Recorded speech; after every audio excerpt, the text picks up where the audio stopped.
If you've ever pulled into an interstate rest stop after dark and felt a sense of unease, then you're probably not alone.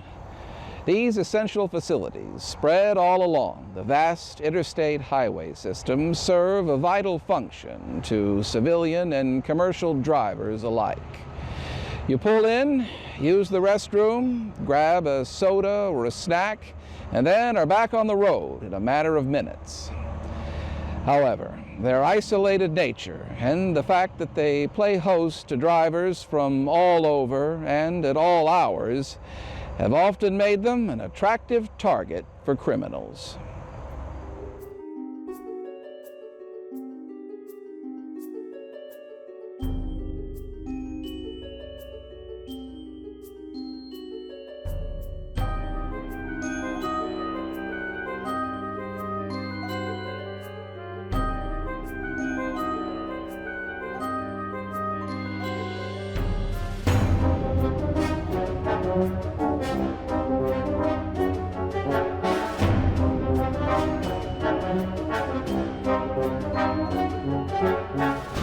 "22-year-old Ohio native Kevin Potts was one such driver who made use of this particular rest stop. Located on Interstate 64 between the cities of Charleston and Huntington, it is a facility that is used frequently by local commuters, holiday travelers, and commercial truckers. At approximately 11:30 on the evening of June 6, 1991, Kevin was on his way home from work and pulled into this rest stop. But he never pulled out. Sometime early the next morning, Kevin Potts was brutally murdered. 29 years later, his killer may still be at large. Kevin J. Potts was born in Ohio on June 21, 1968, just one of 9 children born to Virgil and Wanda Potts. He attended Sims Valley High School in Willowwood. His classmates later described him as social and outgoing, someone who loved people and loved life. After he graduated from Sims Valley in 1987, Kevin joined the United States Army. He was subsequently assigned to the Medical Corps and later posted to a military hospital in Frederick, Maryland, where he worked as a lab technician. In late 1990, Kevin was diagnosed with diabetes and given a medical discharge. After leaving the Army, Kevin lived for a time in Lesage, West Virginia, before moving in March of 1991 to an apartment complex outside of Proctorville, Ohio, just across the river from Huntington, West Virginia. He later found a job at Thomas Memorial Hospital in South Charleston, West Virginia, approximately 1 hour away. Here, Kevin again worked as a laboratory technician. In January of 1991, Kevin used the GI Bill to enroll at nearby Marshall University, where he majored in cytotechnology, the microscopic study of body cells to detect cancer, viral and bacterial infections, and other abnormal conditions. He hoped one day to work in a professional medical lab where he could put these skills to use. Kevin completed his first semester at Marshall University in the spring of 1991.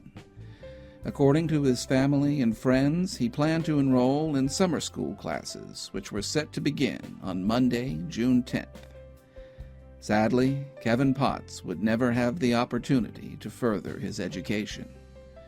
Early on the morning of June 7, 1991, Kevin was found dead at the rest stop along the westbound lanes of Interstate 64 in Hurricane, West Virginia.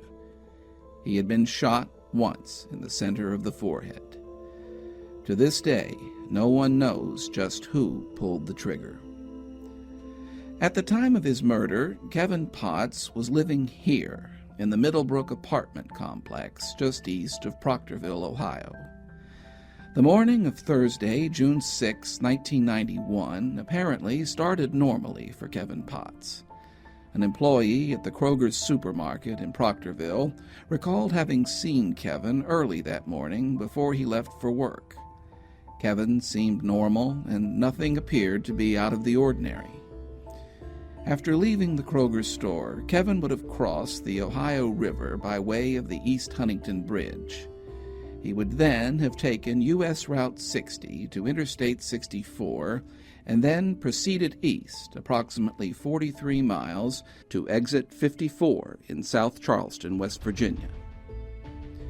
Kevin was working as a laboratory technician at the Thomas Memorial Hospital, which is located here, approximately 1 mile west of the I-64 Route 60 interchange.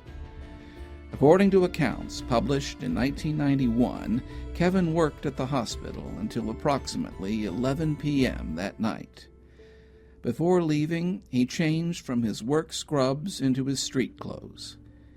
When he left the hospital, Kevin was attired in light gray khaki pants with a dark belt, brown loafer-type shoes, sometimes referred to as docksiders, and a T-shirt with horizontal white and navy blue stripes. Kevin was reportedly next seen at the rest stop along the westbound lanes of I-64, which is located here. An attendant recalled seeing Kevin pull into the lot at approximately 11:30 p.m., 30 minutes after he is reported to have left Thomas Hospital. The rest area was located along what would have been Kevin's return route to his home in Proctorville. Did 30 minutes represent a normal passage of time for a direct drive from Thomas Hospital to the rest area?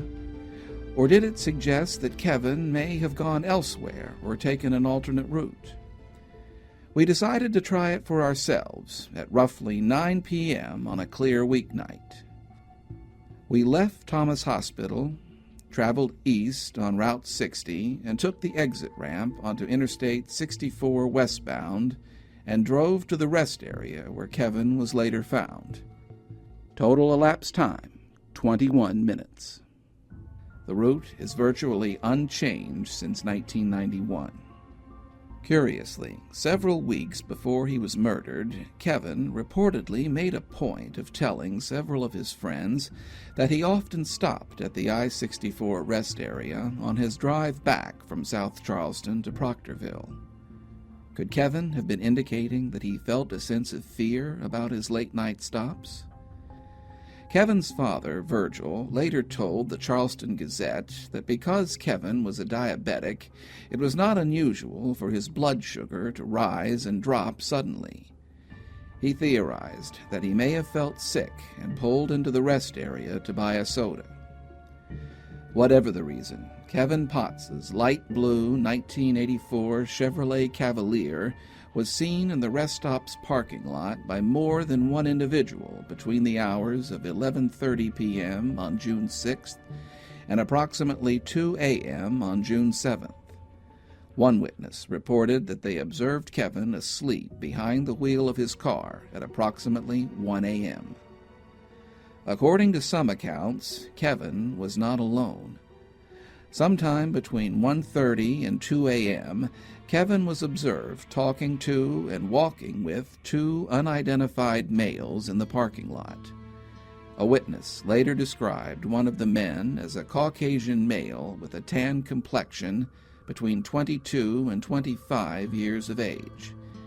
He stood approximately 6 feet 2 inches tall, weighed about 160 pounds, and had blonde hair which was combed straight back. The unidentified male was wearing a gray T-shirt, white shorts, and white tennis shoes. He is reported to have later driven away from the rest area in a large, older model car, possibly a Lincoln, a Cadillac, or a Chevrolet with Ohio tags. The car was gray in color with brown trim along the bottom and was pulling a U-Haul trailer.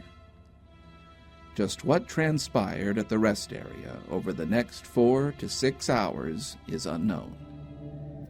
At approximately 8 a.m., Kevin's lifeless body was discovered by another rest stop attendant.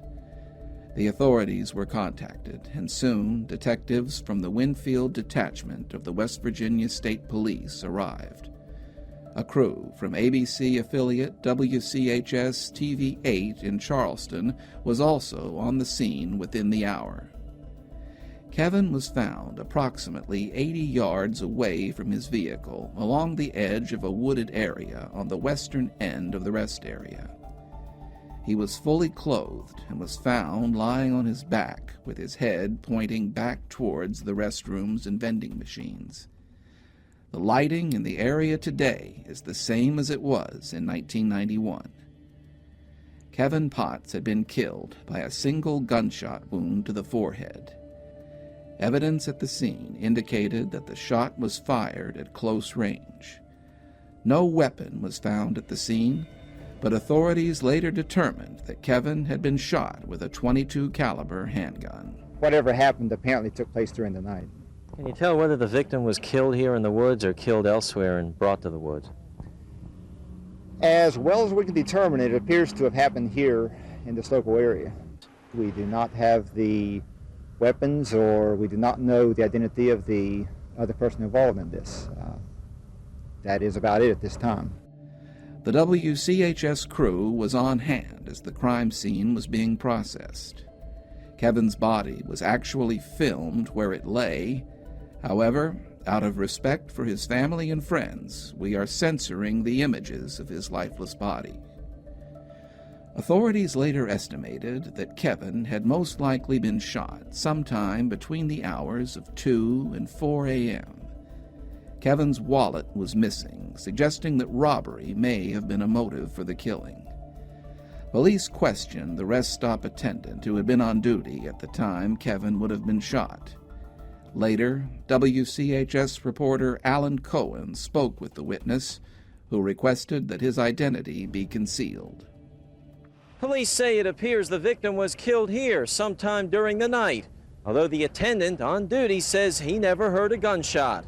You saw two people walking with that victim before he was dead? Yeah.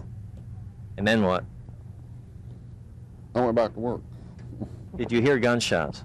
No. Based upon the eyewitness description, police created this composite of the man seen talking to Kevin and later leaving the rest area in the vehicle pulling the U-Haul trailer. No composite of the second man observed walking with Kevin has been released.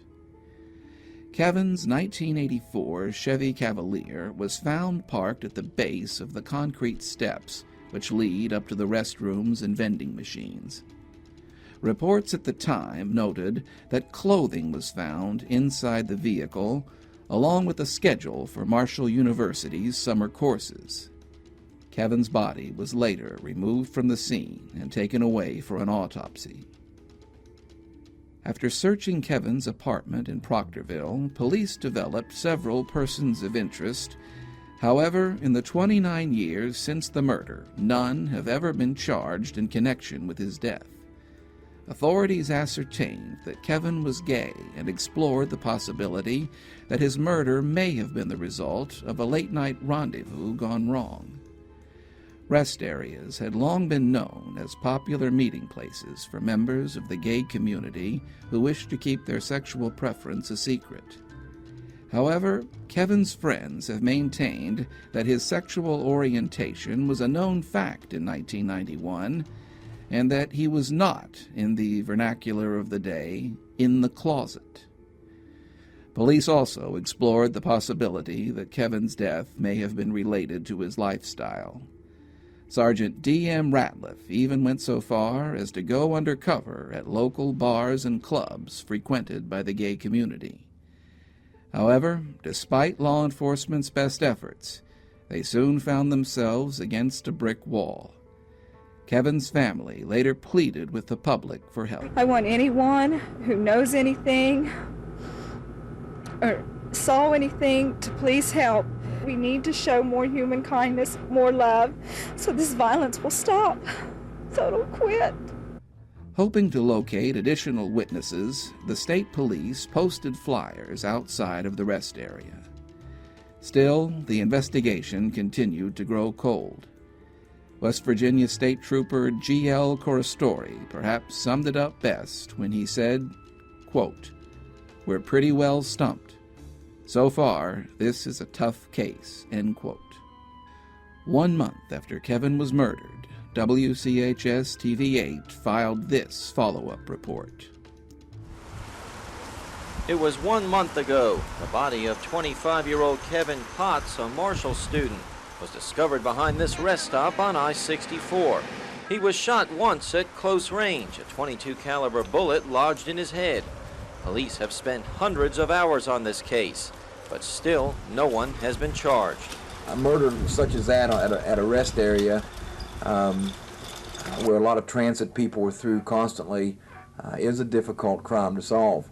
Authorities posted this picture of Potts several weeks ago along with a plea for help, but not one call has come in.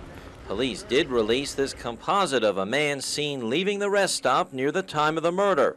He was driving an older model gray Lincoln, towing a U-Haul, but that's all police have. It could be a truck driver, it could be, anybody. We don't know.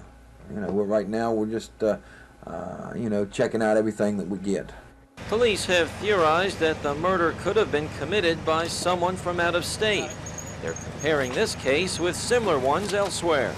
And so the picture still stands. Police are hoping it'll provide just some clue, just some piece of evidence that'll lead them to the killer of this young man. Alan Cohen, WCHS-TV, News 8, Putnam County. Gradually, the news of Kevin's murder retreated to the inside pages.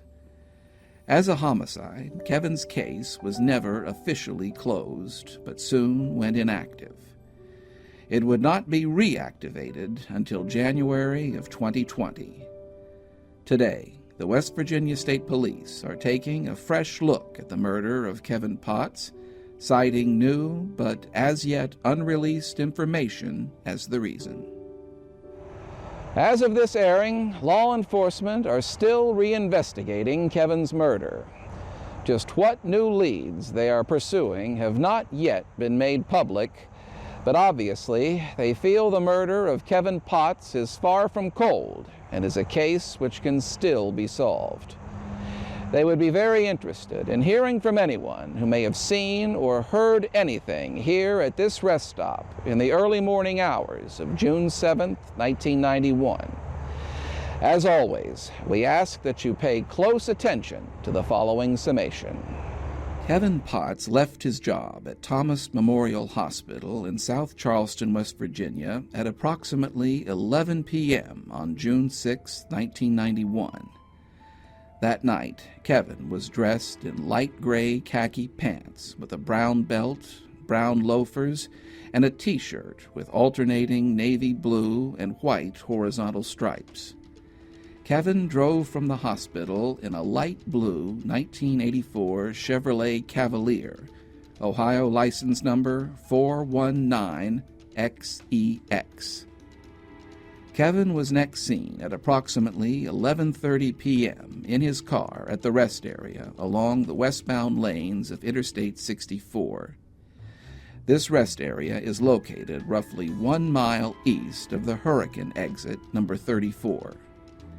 Around 1 a.m., Kevin was again observed inside of his car, and he appeared to be either resting or asleep. Kevin was a diabetic and may have stopped at the rest area to get a soda to help control his blood sugar level. His car was parked at the base of the concrete steps which lead up to the restrooms and vending machines. Between 1:30 and 2 a.m., Kevin was seen by a rest area attendant talking with an unidentified white male. Police later released this composite of the man. He was estimated to have been between 22 and 25 years of age with a tan complexion. He stood approximately 6 feet 2 inches tall, weighed about 160 pounds, and had blonde hair which was combed straight back. The unidentified male was wearing a gray t-shirt, white shorts, and white tennis shoes. This man was later observed driving away from the rest area in what was described as a large, older model car, possibly a Lincoln, Cadillac, or Chevrolet with Ohio tags. The car was gray in color, with brown trim around the bottom, and was pulling a U-Haul trailer. If you have any information concerning the murder of Kevin Potts, please contact the Winfield Detachment of the West Virginia State Police at 304-585-5300. 586-2000.